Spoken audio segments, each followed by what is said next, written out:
Hey everybody, what is up? Welcome back to Final Trade. I posted my 3 levels of investor video a couple weeks ago, and in level 3 I talked about how you begin thinking in probability distributions. I got a couple questions from people, requests to clarify what that means and explain it more concretely. So this is the response to that. I had made some videos back in 2023 about probability distributions of EVs when you open sealed boxes and things like that, and how it worked for, say, trying to determine how many boxes to open to smooth the variability out.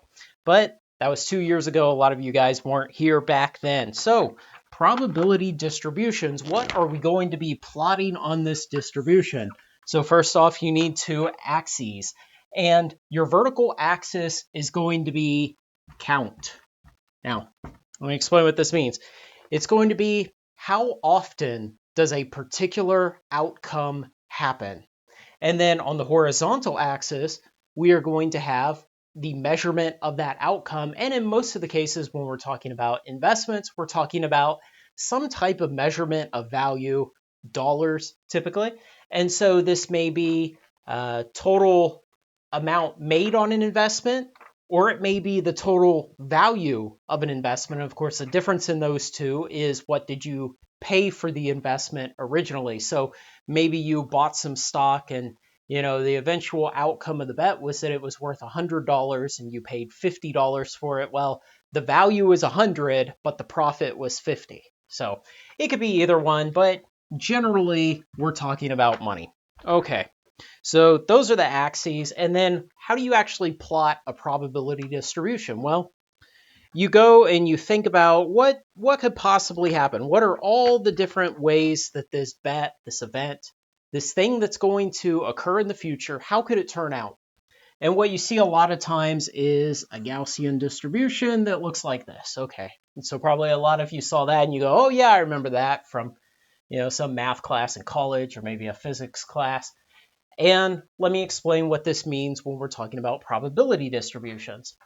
What it means is that way over here at the low end, the low value end of the horizontal axis, you have a very small chance of this happening because the count of number of times that outcome occurs is very low on the vertical axis. And likewise over here at the high end, you have a very small chance of this very high value outcome.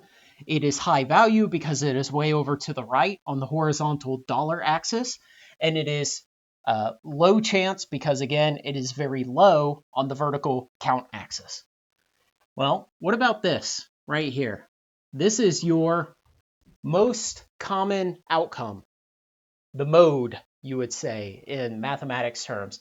It's the most common outcome because it has the highest point on the count axis. It is the one outcome that occurs the most often. And for a symmetrical distribution like this, it also happens to be at the average. Now, the average of the dollar outcomes.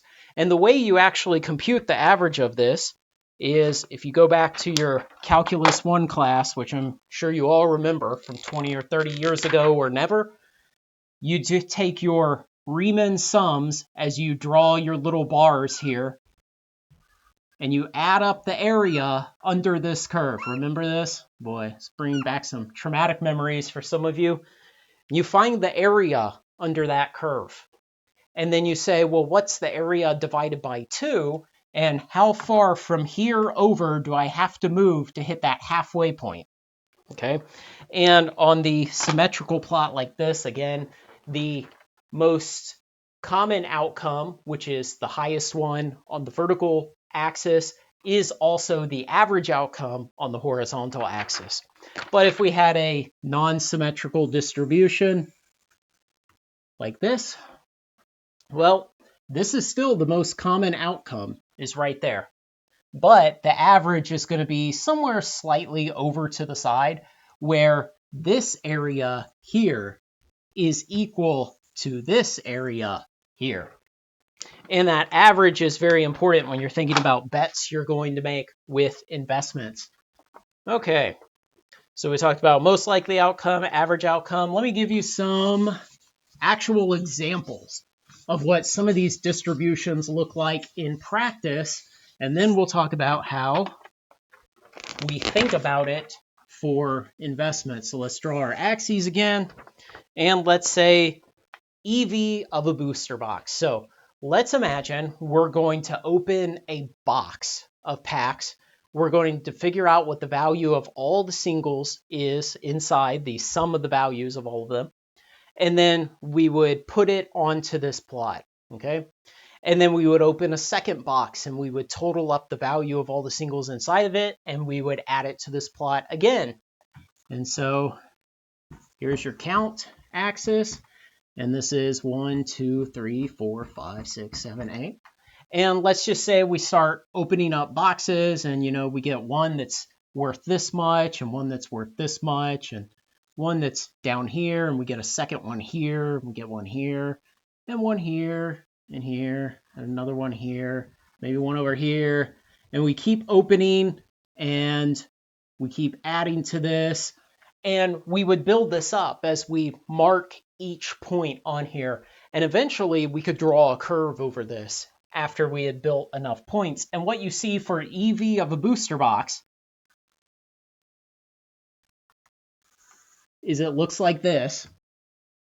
And then you might have a couple little ticks out here, and I'll explain those in a minute. But let me explain why the EV of a booster box looks this way. Even when you had Streets of New Capenna draft boxes, one of the worst products to open ever. No matter how skunked you got on the mythical slot, you could never get below about $30 of EV from the singles in that box. That's the absolute worst. It could not be zero. There was no way you would draw cards that were all worthless and you would come up with an EV for zero of the box. So that's why there's a gap here between zero and the lowest outcome. Then you would have the most likely outcome, the one that happens most often as you add up the value of each individual box and you compare all those values. And then you would have the average EV. Now, as you head out to the right, you get fewer and fewer boxes. And what you'll be able to tell is there are fewer boxes at this value right here than there are at this value right here. And that's because you would have needed to hit some of those more high value cards in the set. You would have needed to hit potentially multiple copies of them to push your value all the way further right on the value axis. And the reason you have those couple little blips over there is because some boxes contain lottery cards. And you may draw something like a foil meat hook massacre out of double feature, which at one time was something like a $300 card because the foil cards, well, meat hook massacre was a desirable card. The foil cards in double feature had essentially half the chance of being pulled because the set was twice as large as a regular set. And so it was a very rare card in a unique treatment, and it was desirable from a gameplay mechanic standpoint. And so if you drew that card, you would land on this little island of value out here. And, I drew another one out there because sometimes you have things like foil borderless ancient copper dragons and things like that. And so this is what your EV distribution of booster boxes is always going to look like. Now, it may be shaped slightly differently, one set to another. Maybe one set, the lowest amount of value you can get is a little better, and it's a little more stretched out way out here. It should still have the same area because it's all the boxes that you open up. So you can stretch this, you can pull it this way. You may have more or less of those little islands of value out there depending on what kind of lottery cards are available in the set. So that's what your EV of booster boxes looks like. So let's take something else.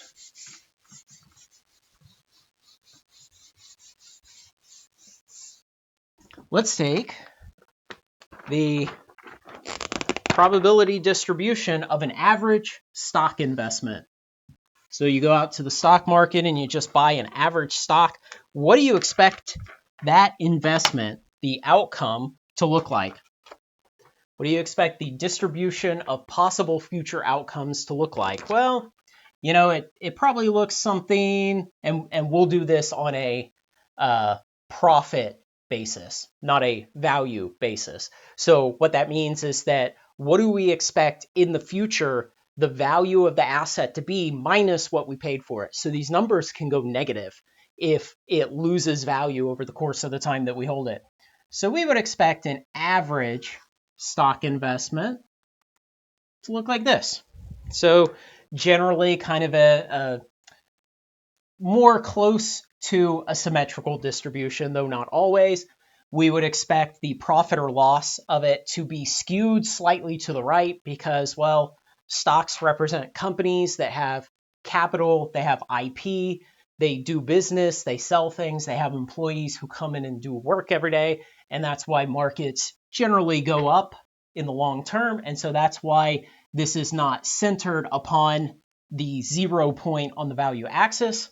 And we just kind of say, well, it's really unlikely that it far exceeds the performance of the market on average, and it's really unlikely that it far lags the performance of the market on average. And maybe we might even say for the ultimate average stock, that would be what, 8, 10, 12% compound annual growth rate is what that would represent, because that's about the compound annual growth rate of the S&P 500, depending on how you measure it. So that's what the probability distribution of just kind of a very, very generic average stock would look like. Let's say you go to the gas station and you buy a lottery ticket. What's the probability distribution of outcomes for that one look like? Now, for this one, again, we're not going to talk about profit or loss. We're just going to say, what's the value of the ticket after you have scratched it or after the Powerballs have been pulled or whatever else? What's the value of the ticket at the end? That distribution is going to look like this. Yeah, let's draw it like that.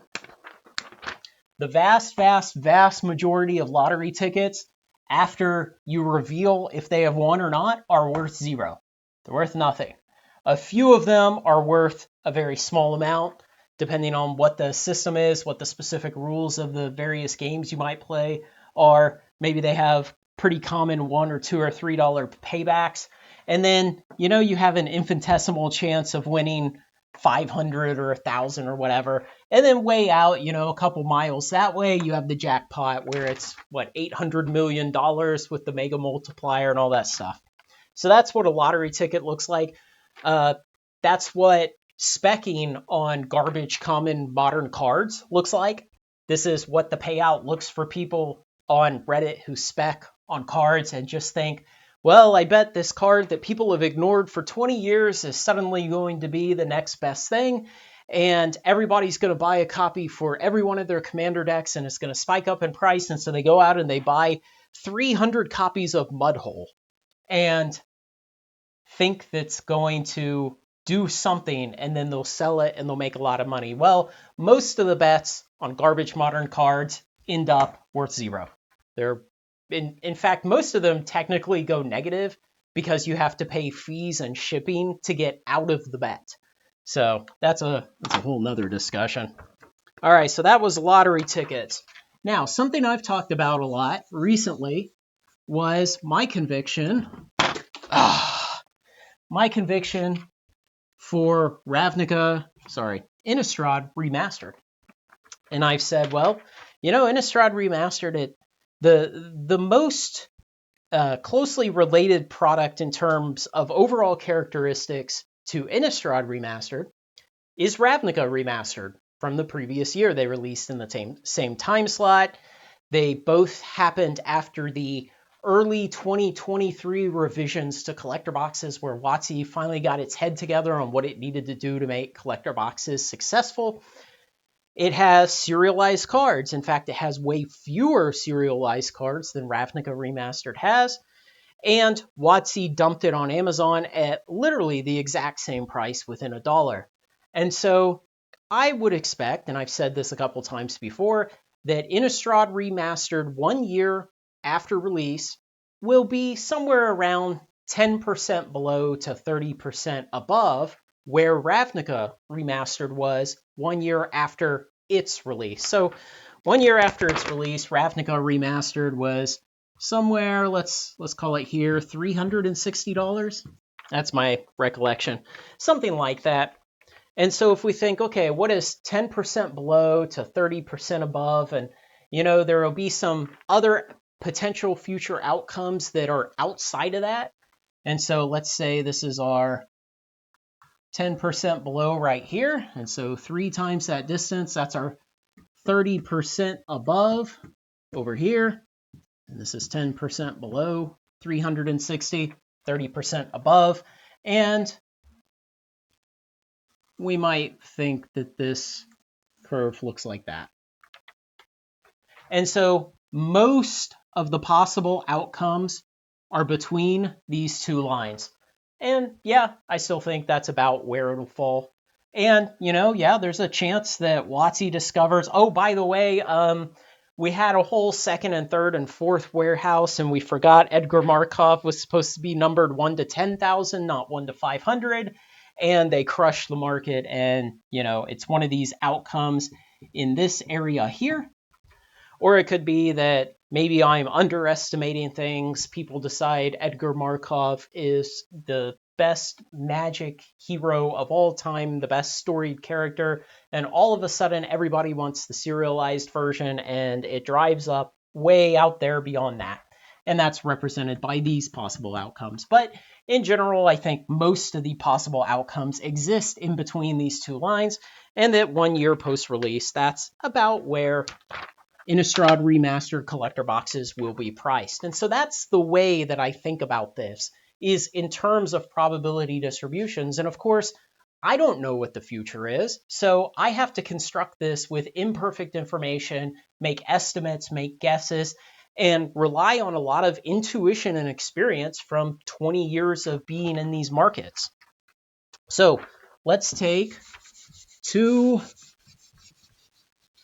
random investments, unnamed investments, and we'll just kind of quickly compare them and talk about how you might evaluate things if you're, let's say you have 2 potential stocks you could buy, 2 potential boxes you could buy, 2 potential properties you could buy, or something, some type of investment. Maybe it's some opportunity in your business and you don't know which one you want to take. But let's say in your brain, you've constructed these probability distributions for the two different scenarios. Can you see that green line? Man, I got to get some darker green. I got to get some fat tip markers too, so it's easier to see. But what can we tell about these? Well, let's say that the blue line has an average position right in the middle. It's symmetrical. Okay, so that's the average outcome of the blue line. And the average outcome of this green lined investment, it's a little bit to the right. So its average is a little higher. Which one would we want to take? What are the pros and cons? And you might say, well, this green one, it's got a little better average. Yeah, the blue one's got a little more variability. And maybe depending on what kind of thing it is, maybe these are all already really safe blue chip companies that you've evaluated.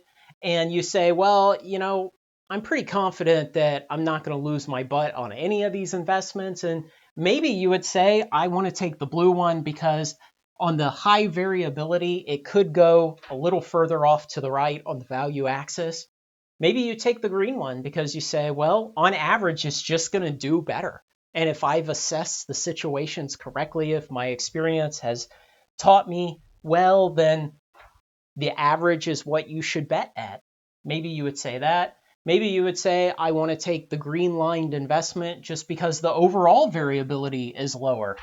If you assume that there's some uncertainty in your assessment in any of these things, well, maybe these bounds for both of these investments, these tails, could be a lot longer in both directions.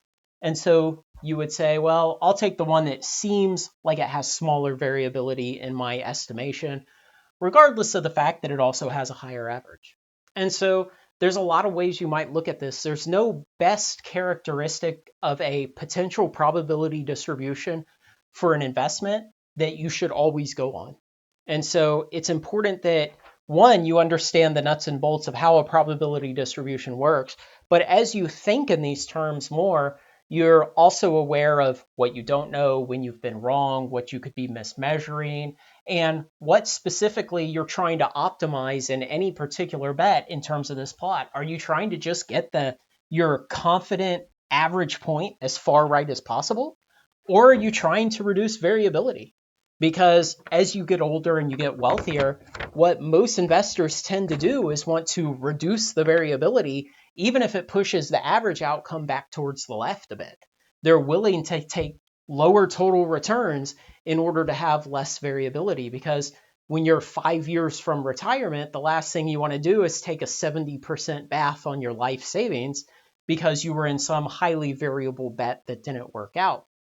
So understand that the thing that you evaluate based on, the criteria that you try to use to judge one investment against another in terms of their probability distributions, may differ from one bet to the other. It may differ from one market to another, or it may differ between different assets within the same market. It may differ between different assets at different time periods. Okay, so speaking of time periods, uncertainty shifts when we move through time. Now, we've been talking about this in terms of future probabilities, the probability of different future outcomes. What happens when you've had, let's see, won't use that light green. Let's use the blue. Let's say you had an investment and you assess that its probability distribution looked like this. And then you took your position in the bet, and 6 months later, you come back and you reevaluate. Well, now you have 6 more months of information. You've actually resolved what has the market done with the price of that thing in the last 6 months. And so if you think about that with 6 more months of additional information, you would reevaluate, what does this look like today? And so maybe it would shift in any possible way. Maybe you think there's more variability today. I think the bond markets are seeing that right now. They're thinking, hey, there's way more variability in possible futures right now than we thought there were a year ago. Or maybe the whole curve has shrunk. Maybe the curve shrunk and maybe it's moved left. So maybe something in the market didn't turn out well. Oof, yeah, that would hurt. Maybe something in the market didn't turn out the way you thought.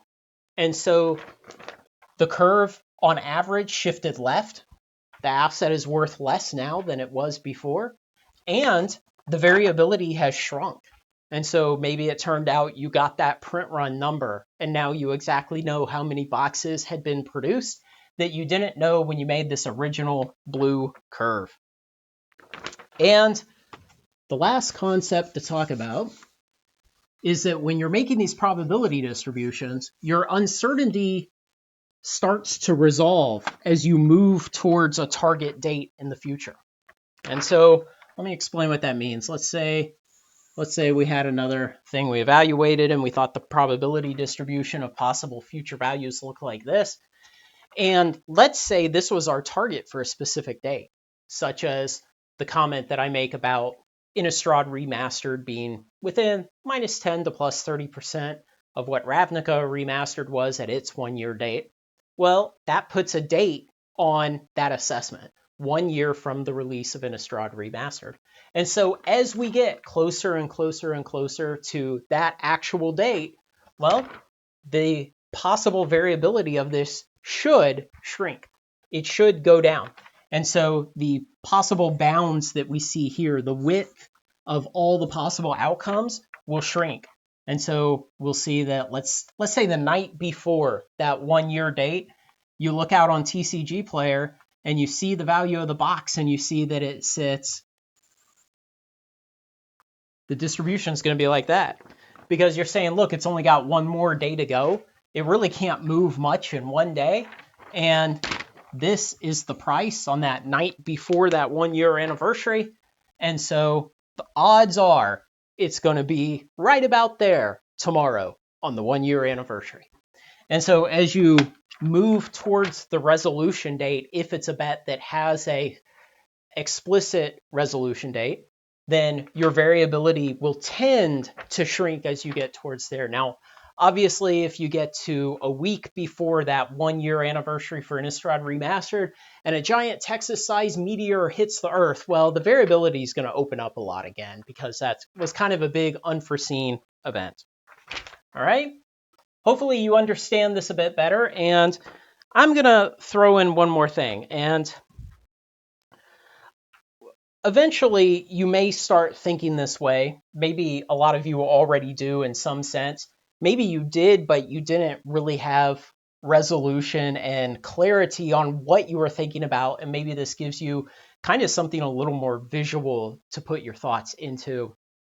But let's think about when you're young. And this is a problem that's bothered me for a while. So I'm going to throw it in at the end of this video. For those of you still listening, this is a problem that's bothered me for a while. It's how to think about risk. How to think about risk long term and how to think about risk as you get older and as you accumulate wealth and you've had success with investing and in business. And generally the kind of common knowledge is that as you get older, you should shed risk. You should take on less risk because you're closer to retirement and you want to make sure your nest egg doesn't get wiped out too close to retirement that you can't recover. And so let's say that when you were young and you were in your mid-20s and you had your first big boy job in the industry, and let's say you would look at various bets you could make in stock market investments, and if a bet's possible outcomes, if it looked like this, heck yeah, you're okay with that. Man, that variability, it's literally off the chart over there. And maybe it could turn into a grand slam way out there on the right side, and you were happy with that level of risk. And so let's say that when you were young, you had piled into a lot of bets that looked like that. And let's say that, you turned 30 sometime in the early 2010s, and that coincided with the Federal Reserve bailing out all of the financial crisis and bailing out the banks and bailing out GM and printing money like drunken sailors for the next almost decade. It wasn't until about 2018 that we really in earnest came up off of the low interest rate policy of the 2010s and started trying to raise interest rates to get the market healthy again. And then COVID hit, we threw the rates back down to zero. And so let's say that you've lived most of your investing life in the kind of era of unprecedented near zero interest rate policy. And so these bets that you took in your mid-20s that look like this, well, they resolved very well. I mean, various ones that may have looked like this before, maybe some of them turned out here and here and here and a couple there. And, you were really successful because the government was just printing money like crazy and it was looking for anywhere to flow into. And a lot of it flowed into the stock market and real estate and zombie businesses and things like that. How do you then look at risk now? How do you evaluate risk now in 2025? Because you're no longer looking at a risk curve that looks like this. Now what your risk curve looks like when you think of where you are today. You think, okay, what's my risk curve today? Maybe I'm still in some risky assets, but not nearly as risky as they were before. So the overall variability represented by the horizontal spread of the ends of these possible outcomes is not as large as it was when you were in your 20s. But you start to wonder questions like, should I be taking on more risk? And let me explain why. So let's say I go from these investments that have this risk distribution of probable future outcomes. And let's say I change it to another set of investments that instead, oh man, it just, it goes all the way out there off camera. And let's say that the average of this one is here. Ooh. And the average of the first line there. Sorry, I'm crinkling the paper right in the microphone. So the average is there. So what have I done here? So I've managed to pull the average of all the possible future outcomes off to the right by this much. Okay, that's good. I mean, we generally like to do that. But I've done it by adding a ton of variability to the possible outcomes. Yeah, maybe I just hit grand slams every at bat for the rest of my life and I end up all the way out there. It's unlikely. We live at the averages. Remember that. You don't live way out there. But what happens if I fall here? Well, if you've loaded up on investments, if you added money to 401ks regularly, if you took a lot of risk in your early life and it was helped out by the fact that the government just printed money with reckless abandon for nearly a decade, and then all through COVID and a long time afterwards, and it's still monetizing fiscal deficits today and for as long as any one of us can see in the future. If you fall here, the worst possible outcome, you're starting from such a good base that maybe you still think, hey, this is a good retirement. This is a plenty good enough retirement to take care of me and have me be healthy and happy and taken care of, even if I live to 120 years old. God help me, I would not want to be 120. But you think even this worst possible outcome on my assessment of distribution of probabilities here is still pretty good, because if you've hit a point in your life where you've had a lot of success in markets and you've generated some wealth, maybe you can afford to take more risk.